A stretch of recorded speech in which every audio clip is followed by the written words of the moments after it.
Hebreos capítulo 12, el versículo 1 al 3, dice así la bendita palabra del Señor. Por tanto, nosotros también, teniendo en derredor nuestro tan grande nube de testigos, despojémonos de todo peso y del pecado que nos asedia, y corramos con paciencia la carrera que tenemos por delante. Puestos los ojos en Jesús, el autor y consumador de la fe, el cual, por el gozo puesto delante de él, sufrió la cruz, menospreciando el oprobio, y se sentó a la diestra del trono de Dios. Considerad a aquel que sufrió tal contradicción de pecadores contra sí mismo, para que vuestro ánimo no se canse hasta desmayar. La carrera que corrió el Hijo Eterno para lograr nuestra redención, el recorrido por el que avanzó hasta el fin en su maratón para lograr nuestra redención, inició en el cielo. Descendió a Belén y con paso firme hizo su recorrido hasta Getsemaní y de allí al Calvario, desde donde bajó al sepulcro, para después levantarse glorioso y ascender de nuevo al cielo, donde le esperaba el podio del triunfo a la diestra del trono de Dios. El movimiento de Cristo del cielo a la tierra, a la muerte, resurrección y a la exaltación ha sido llamado el camino del Hijo. Nos recuerda Donald Carson sobre esta expresión. Hermanos, la vida cristiana como una carrera de resistencia y perseverancia en la fe, sin desmayar, hasta llegar a la meta, encuentra su ejemplo perfecto a seguir en la vida de nuestro Señor Jesucristo. El apóstol Pedro así lo señala directamente en su primera carta. Permítanme, les leo cuando dice: pues para esto fuisteis llamados, porque también Cristo padeció por nosotros, dejándonos ejemplo para que sigáis sus pisadas. Esto nos dice en 1 de Pedro 2:21. Nuestro Señor Jesucristo es quien nos abrió la senda que conduce a la máxima meta deseable, la vida misma que solo se halla en comunión con Dios. Pero además nos ha dejado en su vida, en su ministerio, las huellas a seguir, el ejemplo de cómo debemos recorrer ese camino en el que Él nos ha introducido, dándonos vida, siendo Él mismo el camino, la verdad y la vida. En esta mañana nos dedicaremos solamente a la exposición del versículo 1, donde encontramos esta metáfora de la vida cristiana como una carrera de resistencia y perseverancia en la fe hasta el fin. Y extraeremos de allí el consejo práctico que nos da el autor inspirado para nuestra propia carrera.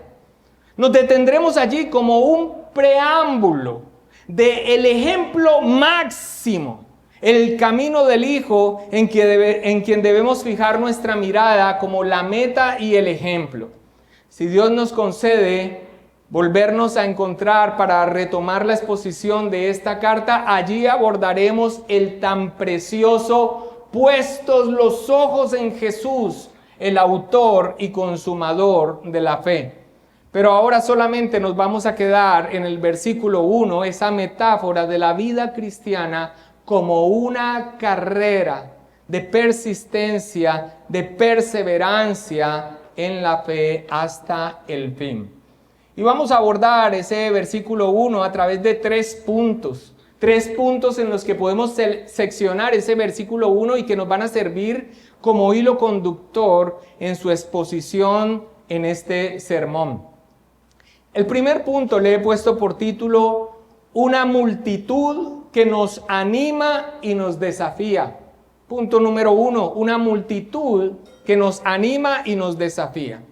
El punto número 2 tiene por título un consejo clave si es que queremos avanzar. Y el punto número 3 tiene por título instrucciones sobre el paso, la zancada para este tipo de carrera.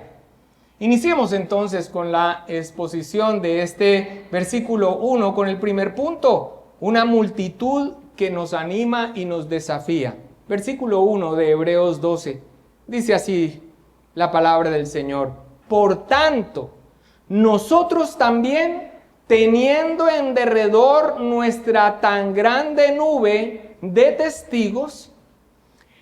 En el capítulo 11, como lo vimos en los últimos 2 sermones, el autor inspirado de Hebreos nos ha presentado un registro escritural de la fidelidad de creyentes que vivieron bajo el antiguo pacto. Hombres y mujeres que perseveraron en la fe en las condiciones más adversas, que no tenían más que la promesa de Dios sobre la cual descansar, y la mayoría de ellos sin una evidencia visible sobre la cual apoyarse para confiar. Y aún así, el curso entero de sus vidas fue regulado a la luz de la promesa. Ellos murieron sin haber visto el cumplimiento de la promesa, pero vivieron a la luz de la certeza de su cumplimiento. Y nos dice la palabra del Señor que recibieron la aprobación de Dios. Pero el autor bíblico no ha escrito esto simplemente con fines históricos de dejar un registro del pasado, sino que lo ha escrito para motivar, lo ha escrito para exhortar y para desafiar a los receptores de su mensaje. Vamos a ver cómo a partir de aquí, desde el capítulo 12 y hasta el final de la carta, va a pasar a darnos aplicaciones prácticas y nos dará las exhortaciones finales sobre la base de todo lo expuesto en la enseñanza que les ha presentado desde las Sagradas Escrituras del Antiguo Testamento.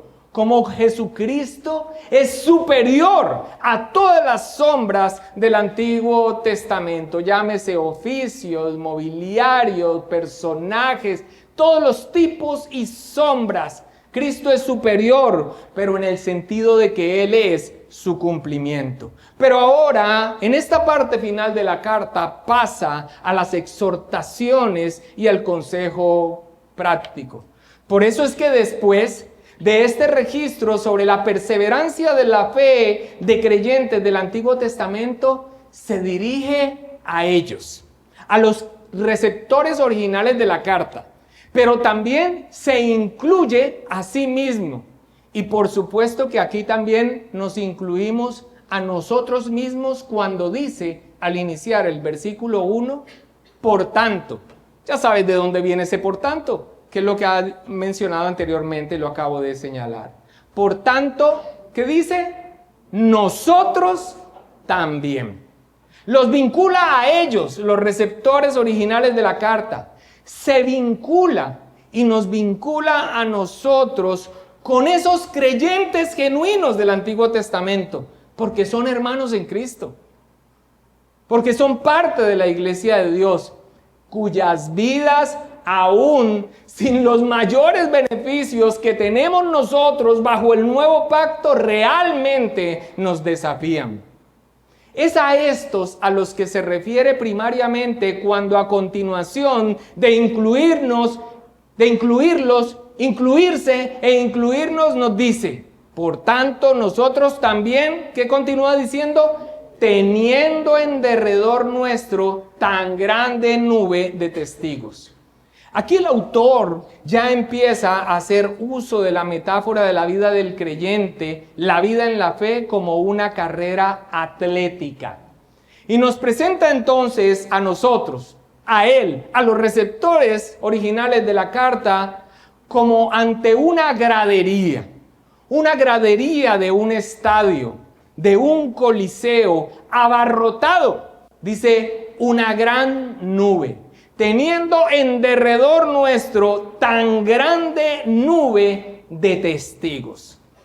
Testigos, La palabra griega martirón, martirio, es la palabra griega que se usa como raíz para las diferentes expresiones que se han traducido en el capítulo 11, al que ya dedicamos 2 sermones, como testimonio. El testimonio de la vida de ellos, de tal manera que también se puede traducir como evidencia. El testimonio y la evidencia de que su fe era genuina y que recibieron la aprobación de Dios. Pero aquí en nuestro texto se usa esa misma palabra para referirse a esa multitud, a quienes están en las graderías. Les llama entonces una gran nube de testigos. F.F. Bruce explica que el término martirio, que era una palabra de uso ordinario para referirse a un testigo, a un testimonio, a una evidencia, adquirió muy prontamente su sentido cristiano distintivo de mártir. Un mártir como, y presta atención a esto, y lo vas a ver relacionado con esta gran nube de testigos, martirión. Un mártir como uno que por su propia y libre elección elige morir por causa de la fe en lugar de salvar su vida renunciando a ella. Repito, un mártir. De esta misma palabra que procede esta gran nube de testigos, martirión, martirio, un mártir en su sentido cristiano. Uno que por su propia y libre elección elige morir por la causa de la fe en lugar de salvar su vida renunciando a ella. Y nos cuenta Bruce que en este sentido quedó tan ampliamente establecida la palabra que para la época en que Orígenes escribe su carta, la exhortación al martirio. ¿Qué tal recibir un sermón de esos hoy en día? A morir a causa de la fe, con tal de no negarla, cuando lo único que tenían que hacer para salvar su vida era firmar en un texto la adoración al Kaiser, al César, al Quirios. ¿Y sabes por qué no lo hacían? Porque su Quirios, su Señor, solo es uno, y Cristo, y preferían morir. Es en ese sentido de testimonio entonces que quedó esto tan asentado que cuando Orígenes escribe la exhortación del martirio en el año 235, utiliza la palabra sin sentir la necesidad de explicarla. Así que esta es la imagen. Permítame recapitular. Estamos nosotros y los creyentes, todos en medio del estadio de la vida, con una gradería abarrotada de creyentes que dan testimonio y son evidencia de que la carrera, por más dura que sea, se puede correr y se puede terminar bien. Y como dice Bruce, no es tanto que ellos nos miren a nosotros, sino que nosotros los miremos a ellos. Específicamente el testimonio y la evidencia de una vida perseverante en la fe a pesar de las circunstancias difíciles del camino de la carrera del cristiano. George Guthrie sobre esto comenta: lo que el autor pretende con esta imagen es algo más que invocar a los fieles de todos los tiempos como espectadores pasivos. Más bien son testigos en el sentido que dan testimonio a la comunidad cristiana de la fidelidad de Dios y de la efectividad de la fe. Ay, mis hermanos, sentimos en ocasiones en nuestra vida, en nuestro correr cristiano, que es muy duro, que no podemos más, que la verdad es que jamás imaginé que la vida en Cristo significara tener que soportar estas aflicciones, estas pruebas, estos obstáculos que a nuestra vista parecen invisibles, que yo no esperaba que tuviera que afrontar estas circunstancias dolorosas, desgastantes, que minan mi fuerza y que siento que la verdad ya estoy al límite. Ahora, hermanos, el punto no es que solo nuestra vida como cristianos tengan circunstancias difíciles, adversas o dolorosas. Bien lo dice el predicador en Eclesiastés, que aunque nos da una perspectiva netamente en este plano humana, por eso repite una y otra vez, debajo del sol, con sabiduría afirma, escucha, todo acontece de la misma manera a todos.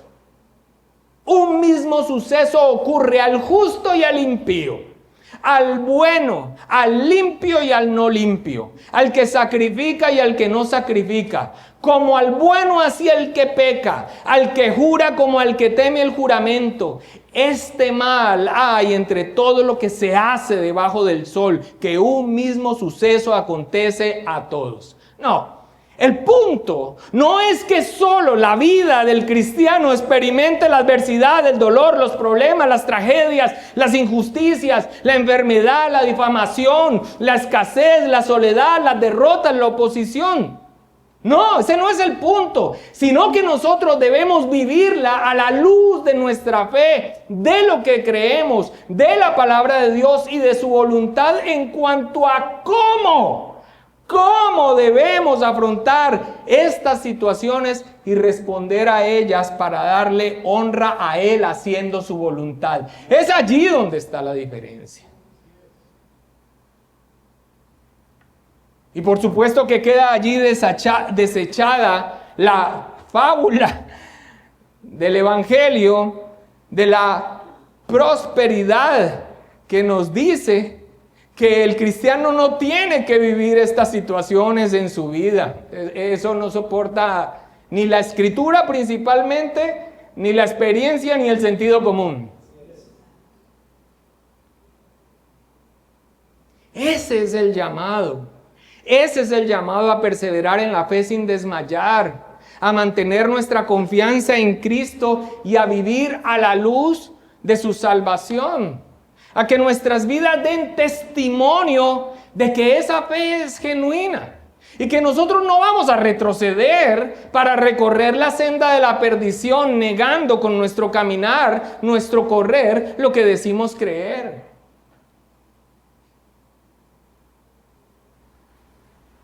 Esa es la diferencia de nuestra carrera frente a estas circunstancias que a todos nos acontecen. Correr, pero correr bien. Y nosotros no seremos de los que retroceden para perdición. No seremos de los que escogen esta senda simplemente para tratar de tomar un atajo o evitar las circunstancias que nos trae la vida a todos, pero que nosotros tenemos el llamado de vivir para la gloria de Dios con entereza y con integridad. Recuerden, hermanos, que la apostasía no se limita a decir, yo creo que eso de Jesucristo es el Señor y que solo en Él hay salvación, es un mito. Yo creo que el cristianismo es una mentira y los cristianos son un grupo de hipócritas engañados de los que yo ya no quiero saber nada. La apostasía es negar la fe, dándole la espalda a Cristo, ya sea por confesión, vida de pecado o abrazando el error. Una negación de la fe, una corrupción de la virtud bíblica y del testimonio, definen algunos. Así que no solo es correr, pero correr bien y correr en el sentido correcto. El apóstol Pablo le dice a los Gálatas que estaban corriendo, pero en contravía. Al recibir la influencia de los judaizantes que pervertían el evangelio, en Gálatas capítulo 5, versículos 7 al 9, lo siguiente.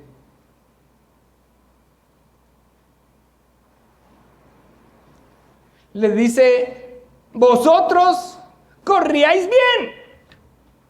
¿Quién os estorbó para no obedecer a la verdad? Esta persuasión no procede de aquel que os llama. Un poco de levadura leuda toda la masa. Y a Timoteo, instándole a ser valiente y a sufrir penalidades como buen soldado de Jesucristo, sin enredarse, enfocándose solamente en los asuntos terrenales, le dice lo siguiente, presta atención. Y también el que lucha como atleta no es coronado, sino lucha legítimamente. Esto en 2 de Timoteo 2:5. Así que mis amados hermanos, la carrera del cristiano frente a todas las adversidades que se le presenta a todo el mundo está en esto, en que debe ser corrida, pero corrida bien, legítimamente, perseverando en la fe, honrando la esperanza que nosotros tenemos en nuestro Redentor y viviendo una vida en su voluntad, a pesar de que las cosas sean contrarias en ese avance que tenemos. Es por eso que a continuación va a pasar a señalar algo que es esencial para correr, pero para correr bien, legítimamente. Nos va a dar un consejo para poder avanzar, para poder progresar en nuestra carrera. Nos da un consejo clave si es que queremos avanzar. Ese es el punto número 2. Un consejo clave si es que queremos avanzar. Leamos nuestro texto nuevamente, versículo 1, desde el principio. Por tanto, nosotros también, teniendo en derredor nuestro tan grande nube de testigos, ¿qué dice? Despojémonos de todo peso y del pecado que nos asedia. No importa. No tiene ningún significado si alguien avanza en sus logros profesionales, en sus metas económicas, en sus vínculos relacionales, en su formación académica, en tener aparentemente las diferentes áreas de su vida organizadas y funcionando, si no se tiene un avance en la vida de santidad. Por lo menos no tiene ningún sentido para un cristiano, para la carrera que somos llamados a recorrer. Nada de esto significará algo si no se progresa en el ser conformados a la imagen del carácter de Cristo en una vida en santidad. De hecho, el pecado con su poder destructor puede echar por tierra, manchar cualquier logro que se haya alcanzado en la vida de quien se profese creyente. La imagen que se nos presenta aquí en este consejo es la del atleta. Un atleta que se despoja de todo aquello que le representa un estorbo para poder avanzar libremente. En las carreras como los Juegos Olímpicos que se realizaban en Atenas o los Juegos Ístmicos en Corinto, los competidores se despojaban incluso de sus ropas para que no les estorbaran. Y el entrenamiento les hacía abstenerse de todo aquello que significara una desventaja a la hora de correr. El sobrepeso o cualquier práctica que afectara su condición física, la embriaguez, el trasnocho, los excesos, todo esto era evitado. Esta disciplina y preparación es la que trae el escritor de Hebreos como una metáfora para la vida del creyente. Pero miremos otro ejemplo de esta imagen para ampliar un poco más la idea que nos está presentando aquí el escritor de Hebreos. Vayamos por favor a 1 de Corintios capítulo 9, el versículo 24 al 27.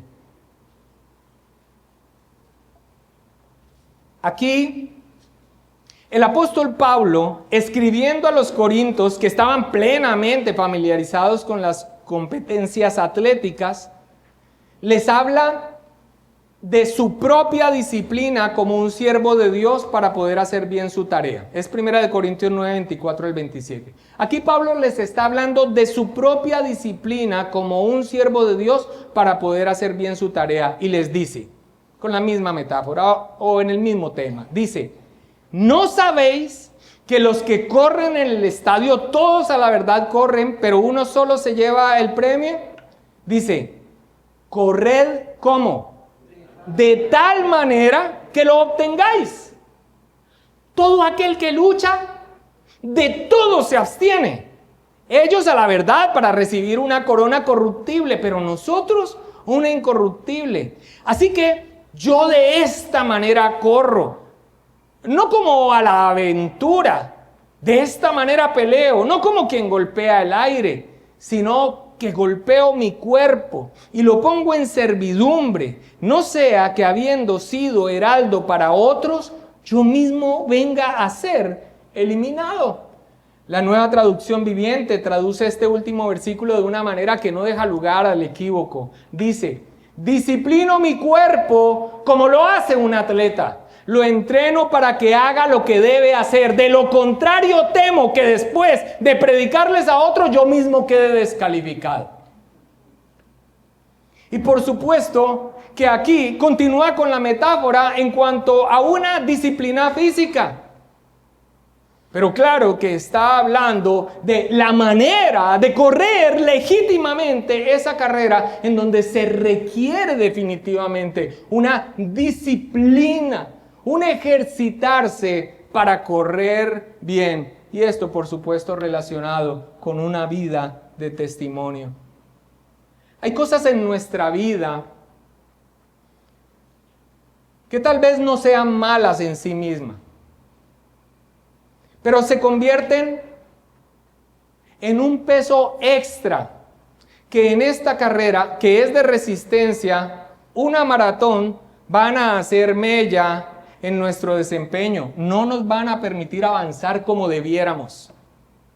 A este tipo de cosas parece referirse el autor cuando dice, despojémonos de todo peso.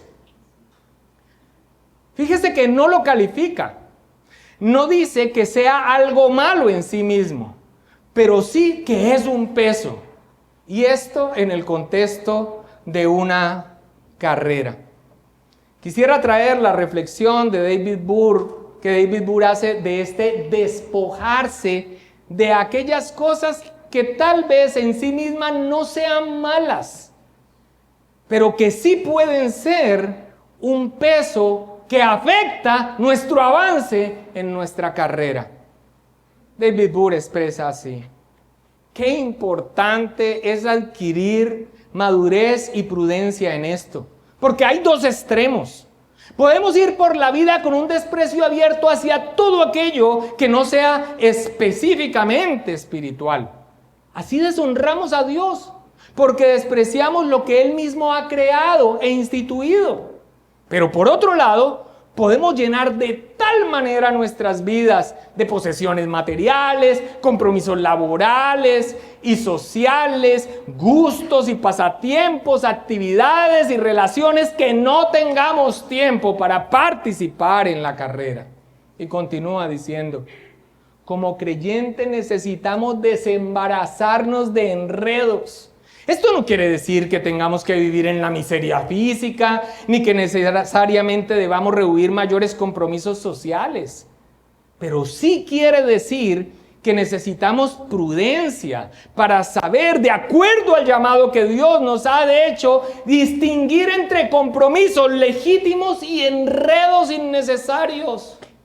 Debemos tener prioridades correctas. Estamos en una carrera. Hay una meta que alcanzar. Para seguir adelante, no podemos sacrificar ni nuestra comunión con Dios, ni nuestro estudio en la palabra, ni la participación en su pueblo. Cualquier cosa que intervenga para impedir que corramos bien en una maratón tan larga, tendrá que ser eliminada. Qué alegría cuando el Señor nos concede a nuestros niños iniciarlos en un deporte. Y vemos que van avanzando, ¿no? En el primer culto decía que ahí el asunto no funciona bien cuando el papá, que fue un tronco, ve que el niño definitivamente brilla y entonces trata de vivir los sueños suyos en el niño y resulta que al niño no le gusta el fútbol sino el karate. Pero bueno. Pero qué alegría cuando vemos que nuestros niños empiezan en un deporte y de pronto se nos acerca el entrenador y nos dice, no, definitivamente va muy bien. Yo lo sabía. por supuesto. Va muy bien, muy bien. De hecho, yo creo que ya está preparado para empezar a competir. Aleluya, gloria a Dios. Yo lo sabía, si mi papá hubiese hecho eso conmigo, yo también estaría en las mismas. Sí, el domingo, el domingo tenemos, ¿cuándo? El domingo tenemos frecuentemente, no, profesor, es un deporte, es el niño, es su desarrollo. Tener que tomar a su hijo y mirarlo a los ojos aunque no lo entienda y decirle, hijo, el domingo, en el día del Señor, en el culto, por supuesto que esto no es malo en sí mismo, pero va a ser un peso terrible en una carrera que nos exige esfuerzo.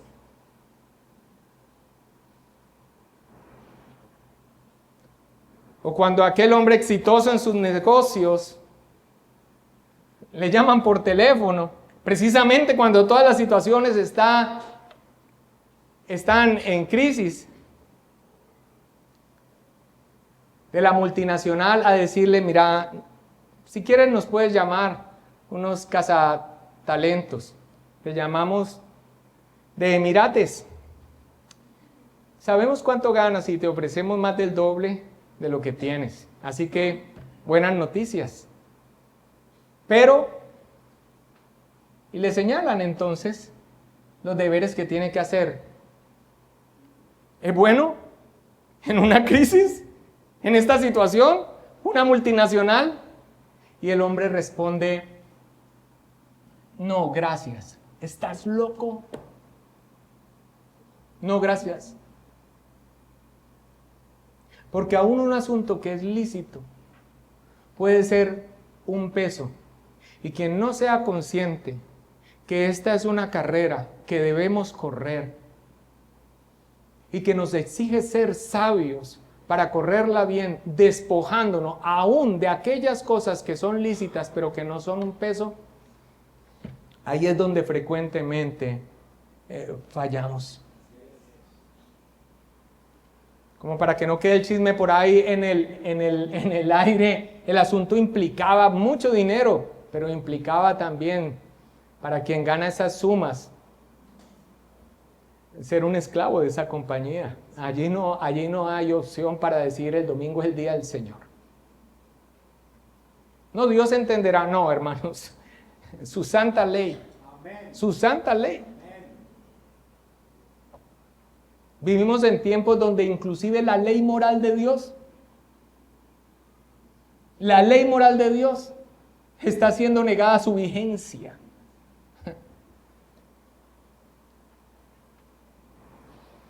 Pero hay otro aspecto al que se nos llama a despojarnos radicalmente y en el que nosotros no debemos tener ninguna consideración de tolerancia. Ya nos ha dicho entonces, despojémonos de todo peso. Pero después nos dice, ¿qué nos dice? Y del pecado que nos asedia. Hermanos, permítanme recordarles de qué estamos hablando y por qué se nos ha traído esta metáfora de la vida cristiana como una carrera. El llamado principal que se hace en esta carta a sus receptores originales es a que perseveren en la fe que han profesado. A que no pierdan la esperanza que solo en Cristo se puede tener para vida eterna. A que sean pacientes ante cualquiera sea las circunstancias que tengan que afrontar y a no retroceder para perdición apostatando de la fe. A darle la espalda a Cristo, ya sea por confesión, vida de pecado o abrazando el error. Tenemos ejemplos vívidos de esa perseverancia en la fe en medio de las condiciones más terribles y por parte de hermanos que no disfrutaban de todas las ventajas que tenemos los creyentes bajo el nuevo pacto. Y se nos hace un llamado a correr esta maratón de la vida de la mano del Señor de manera digna, hasta el final, sin desmayar, a terminar bien, a llegar a la meta. Avanzar y pecado son palabras incompatibles. Correr llevando una vida de práctica de pecado es correr, pero al abismo, no a la meta. despojándonos de todo peso y del pecado que nos asedia. Algunos han tratado de identificar a qué pecado específicamente se refiere aquí el autor de Hebreos. Han sugerido por el uso de una palabra griega que se encuentra en esta expresión de que se trata del ser admirados, la vanagloria, el envanecimiento. Y como bien lo anota Kistenmaker, ese pecado se registra en las Escrituras como de las primeras transgresiones humanas. De hecho, es el pecado que se señala de la primera criatura moral que pecó, Satanás. Pablo, hablando del requisito para un anciano, le dice a Timoteo que no debe ser un neófito, no sea que envaneciéndose caiga en la condenación del diablo. Primera de Timoteo 3:6. Pero la mayoría de los eruditos coincide en que aquí se está hablando del pecado en general. Sin embargo, se nos da una descripción que nos es muy útil para que el consejo aquí no se quede en el aire, etéreo, generalizado, sin chuzarnos, sin puntualización directa para los que corremos. Nos dice así: y el pecado que nos asedia. Asedia. Eurepistatón literalmente significa o se traduce el pecado que tan fácilmente enreda, que tan fácilmente nos envuelve. Thomas Scheiner comenta, la palabra para enreda tiene la idea de ese pecado que fácilmente atrapa, que hace tropezar a los creyentes mientras corren la carrera. El autor reconoce el poder y el atractivo de ese pecado. Cada uno de nosotros tenemos un remanente de pecado que en especial debemos combatir. Uno es el tuyo, otro es el tuyo, otro es el tuyo, otro es el tuyo. Puede ser la lascivia, puede ser la vanidad, puede ser la vanagloria, puede ser la mentira, la lujuria, la pereza. El asunto es que particularmente a cada uno de nosotros, ese pecado en especial tiene esta característica: nos enreda fácilmente, es pegajoso. Para alguien tal vez ese es un asunto donde no tiene mayor lucha, pero aquella otra situación. Así que, hermanos, esto definitivamente nos es útil, porque los asuntos cuando quedan muy generales, uno espera que el Espíritu Santo lo aplique en nuestra vida, pero a veces nos hacemos los locos. Cada uno ha de saber aquellos asuntos que no son malos en sí mismos y pecaminosos, pero que no convienen para el caminar cristiano, porque entorpecen todos aquellos asuntos que hacen parte de los medios que Dios ha dado para que nosotros corramos la carrera fortalecidos. He dado un par de ejemplos en cuanto a congregarse. Pero en los asuntos que nos son pegajosos a cada uno en particular, allí no hay consideración alguna. El llamado es a despojarnos de aquello que asedia particularmente y que nos es pegajoso. El autor hace un juego de palabras con el despojarse, como quien se quita todo lo que estorba, y el que no se despoja y se deja aquello que se enreda fácilmente, dando la figura de aquel que quiere correr la carrera con una ropa que seguro le va a hacer tropezar. Es por eso que también se utiliza la metáfora para nosotros como creyentes, de que nosotros nos debemos ¿qué? Despojar del viejo hombre como una ropa sucia, maloliente, y vestirnos del nuevo. Este despojarse debe ser radical y cada uno de nosotros lo debe identificar. Pero tal vez lo que nos es más útil en este consejo clave, en su segunda parte, si queremos avanzar, aunque nos es muy útil aquello de lo pegajoso, de lo que fácilmente enreda, está en una palabra cortitica: nos. El pecado que nos asedia. Porque, hermanos, es muy fácil ver el pecado de otros, el pecado en los demás. De hecho, esa es una característica del impenitente. Aquel que no tiene un verdadero arrepentimiento es desplazar su responsabilidad señalando el pecado del otro. Eso es normal, hasta en psicología ya lo manejan. Y seguro lo está viendo. Pero es un mecanismo para no ver su propio pecado, del que debe trabajar, aquello que le enreda. Hermanos, cada uno debe recorrer su propia carrera.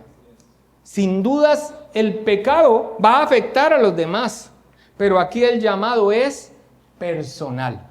Sin dudas, es probable que en tu tropiezo hagas caer a otros, como el corredor que se enreda en su carril y se atraviesa en la marcha del que va al lado, o como aquel que en su caída le echa mano a otros porque no se quiere hundir solo. Eso nos lo va a advertir más adelante, cuando nos hable sobre la senda de la apostasía una vez más, en la quinta y última advertencia de esta carta. Cuando nos describa aquel que tiene una raíz de amargura que brota en el endurecido de corazón y por la que muchos son contaminados y les es estorbo, tropiezo para su propia carrera. Ya llegaremos a ello, si Dios concede que nos volvamos a ver en la exposición de esta carta a los hebreos. Pero aquí nos llama a mirarnos a nosotros mismos. Y puede sonar a redundancia, pero ese es el énfasis. Hermano, si queremos correr bien, ¿qué digo? Si queremos correr, si es que queremos avanzar, debemos ver nuestro pecado y tratar con él, identificarlo, detectarlo al punto, y este es el ejercicio práctico, al punto que lo podamos confesar.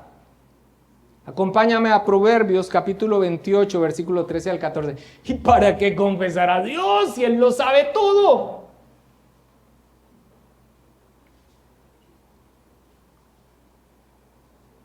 Proverbios 28, 13 al 14 dice: el que encubre sus pecados no prosperará, mas el que los confiesa y se aparta alcanzará misericordia. Bienaventurado el hombre que siempre teme a Dios, mas el que endurece su corazón caerá en el mal. Y otro texto dice: si decimos que no tenemos pecado, nos engañamos a nosotros mismos y la verdad no está en nosotros. Si confesamos nuestros pecados, Él es fiel y justo para perdonar nuestros pecados y limpiarnos de toda maldad. El punto es que la carrera de cada uno de nosotros es personal. Y si queremos correr bien, debemos despojarnos en estos dos sentidos. Y en cuanto al pecado, no hay manera de que nos despojemos de aquello que es lo pegajoso, lo que nos enreda, si no lo identificamos. Y la mejor manera de poder ver que lo hemos identificado cuando tú, delante de Dios, no echándole la culpa a los demás, porque eso es fácil, el pecado en los demás es fácil de ver. Cuando yo me hago delante del Dios vivo por fe y le digo: Señor, perdóname porque este es el asunto en el que continuamente yo caigo. Esta es mi situación. Y si haces una evaluación y no encuentras nada,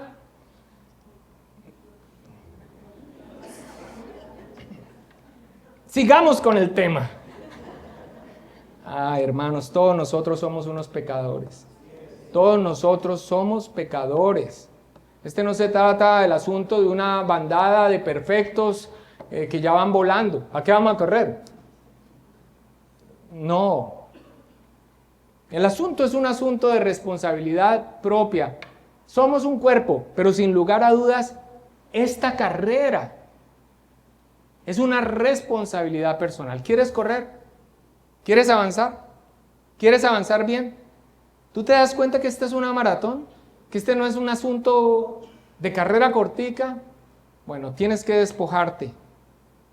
Y si este consejo queda, que Dios nos conceda aplicarlo, cuando confesemos delante del Señor, en esta noche, en la intimidad con Dios, cerrada la puerta delante del Señor, es esto específicamente, allí tendremos un gran avance. Un predicador exponiendo este texto expresó: primero mírate a ti mismo, que en un momento te diré, después de que veas tus miserias, a quién debes finalmente mirar. Puestos los ojos en Jesús. Pero eso será en la próxima prédica. Preparados entonces con este consejo esencial para poder correr y correr bien, se nos da instrucciones sobre el paso, la zancada para este tipo de carrera. Ese es el punto número 3. Instrucciones sobre el paso, la zancada para este tipo de carrera. Leamos desde el principio en el versículo 1. Estoy seguro de que lo leerás con mucha más luz. Por tanto, nosotros también, teniendo en derredor nuestro tan grande nube de testigos, despojémonos de todo peso y del pecado que nos asedia. ¿Y qué? Y corramos como con paciencia la carrera que tenemos por delante. Es en esta última expresión que ya se concreta esta metáfora de la vida cristiana como una carrera de resistencia y de perseverancia en la fe, sin desmayar, hasta llegar a la meta. Porque es que se puede correr en la senda de la fe cristiana, pero esa carrera solo autenticará su validez si se hace hasta el fin. ¿Cuántas personas que vimos caminar a nuestro lado en la fe abandonaron volviéndose al mundo o a los ídolos o simplemente a un cristianismo nominal vacío o lo que es peor, a la apostasía? Esta es una carrera de resistencia, de perseverancia, de no abandonar, de paciencia, de esperanza. Pero esta es la característica, hasta el fin. De lo contrario, no significará nada. Una persona obesa y con sobrepeso en medio de un tiroteo recorre los 100 metros en un tiempo récord.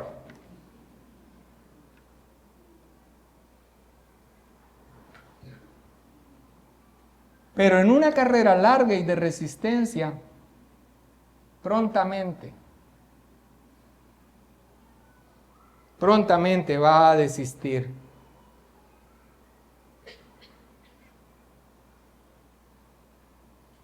Esta carrera es una carrera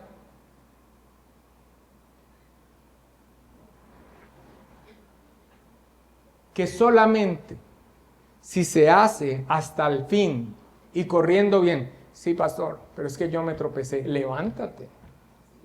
Sí, pastor, pero es que yo me caí. Entonces levántate y actúa como actúa un cristiano, aún ante su caída, con sincero arrepentimiento, avergonzado. O sea, levántate pues, continúa. Pero esta carrera solamente será validada si corremos bien, pero solamente será validada si corremos hasta el final. Quisiera Dios, vayamos por favor a 2 de Timoteo 4. Quisiera Dios que nos pudiéramos apropiar de estas palabras del apóstol Pablo si nos concede un momento de lucidez antes de partir, que no todos lo tienen. Así que es bueno que lo digamos si es que no tenemos ese momento tal vez de lucidez antes de nuestra partida. Pastor, aquí en esta congregación como que les gusta hablar de las circunstancias difíciles, de la muerte, por supuesto. Más que nos guste hablar, es que esa es la realidad. Esa es la realidad de la vida. Y ahí es donde está el brillo de nuestra esperanza, la confianza de vida eterna. Porque si te tragas el sapo de que todo te va a ir bien porque eres cristiano, suerte con eso. Ay. Quisiera el Señor que pudiésemos hacer propias estas palabras. Segunda de Timoteo 4, 7 al 8.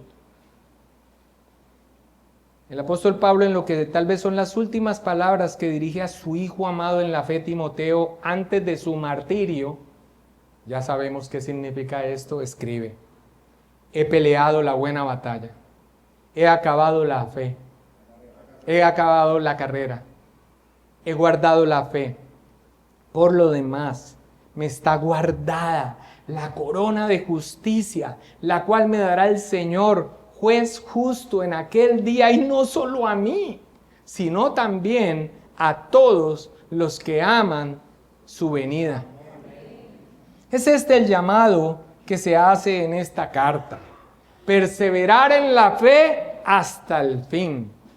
El doctor Albert Mohler sobre esto reflexiona: en las carreras típicas, la gran mayoría de la gente solo mira. Muy pocos corren realmente. En la vida cristiana se ha dado el pistoletazo de salida. Desde el momento de nuestra salvación hasta el momento de nuestra muerte, todos estamos corriendo una carrera. Pablo le dice a Timoteo: he terminado la carrera. Todos los creyentes quieren poder decir lo mismo. Terminar la carrera es el producto de la resistencia. Los elegidos de Dios aguantan hasta el final y terminan la carrera que se les propone.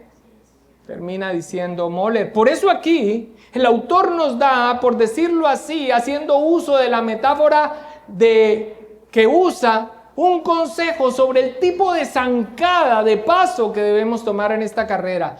Nos dice correr con paciencia la carrera que tenemos delante, que es una maratón.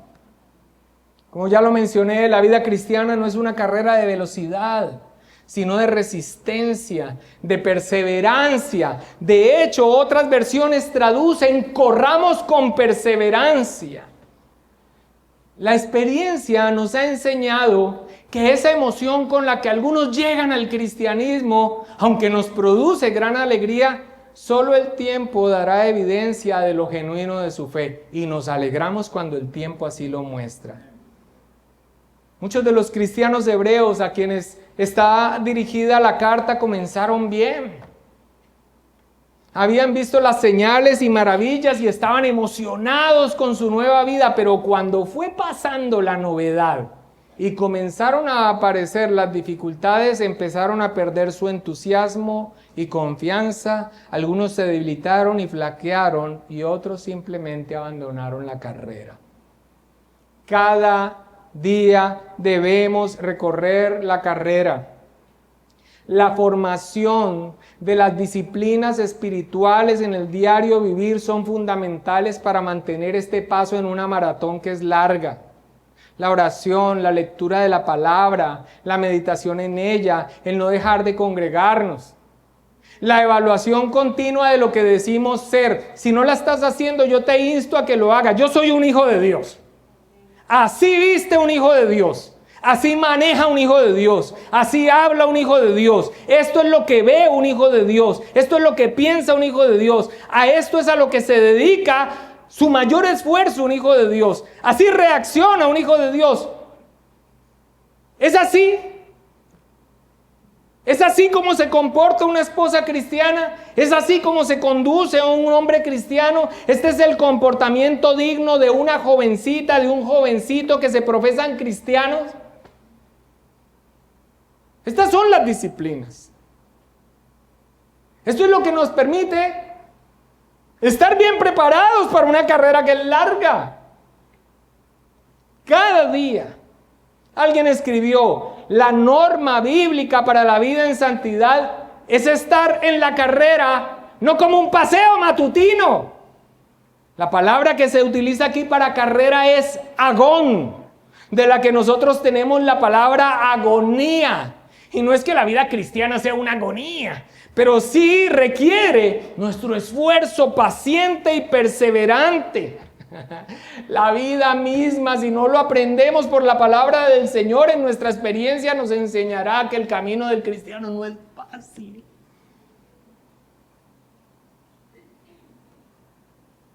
Todo esto ya ha sido señalado por el autor inspirado. Allá en el capítulo 6, versículo 11 al 12 de Hebreos nos dijo, pero deseamos, presta atención, deseamos que cada uno de vosotros muestre la misma solicitud hasta el fin, para plena certeza de la esperanza, a fin de que no os hagáis ¿qué? Perezosos, sino imitadores de aquellos que por la fe y la paciencia heredan las promesas. Cada día, hoy aflojaste, hoy cediste, hoy te desviaste, hoy te caíste, enmiéndalo, pero pronto. Retoma la carrera, recuerda que el que se para no se queda en un punto, retrocede. No sigas más por esta senda, retoma el camino, ajusta el paso, corre hoy la carrera. Mañana, si hay mañana, Dios te dará las fuerzas.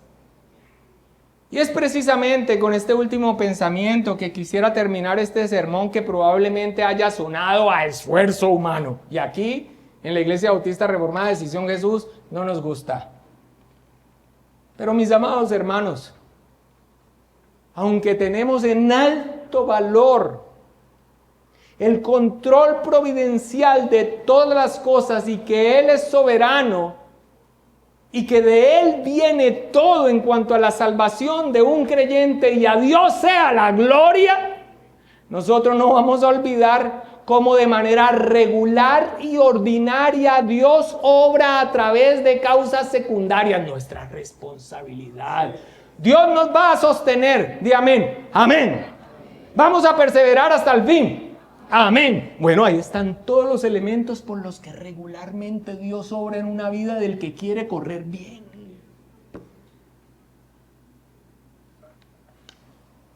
Tan cansón que se vuelve el diácono. Y Danilo, cuando estás en un espacio de edificación, no, es que yo ya me gradué. No, sí, claro. No es que no tengo plata. Pues entonces dilo. Porque es que un asunto espiritual que reiteradamente se hace en las cosas que Dios provee, nos mantiene en una conexión. O una lectura, me voy a encontrar con los hermanos, veo a otros hermanos firmes, estamos compartiendo. Es algo que nos impulsa. Ah, no, pero es que Dios me va a sostener. Por supuesto que Dios te va a sostener, pero a través de los medios que Él ha dejado.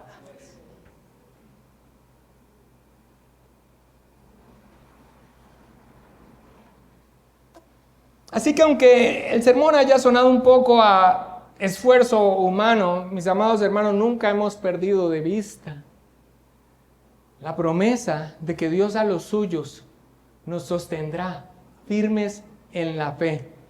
Y para terminar voy a tomar como propias las palabras del Dr. Moller, que dice, ningún creyente corre con resistencia por su propia fuerza. Estamos acosados por nuestras debilidades. La resistencia con la que corremos es enteramente de Cristo. Solo resistimos porque le pertenecemos a Él, como bien lo enseña el apóstol Pedro para nuestra paz y seguridad, que sois guardados por el poder de Dios mediante la fe para alcanzar la salvación que está preparada para ser manifestada en el tiempo postrero. Sin embargo, somos nosotros los que debemos correr.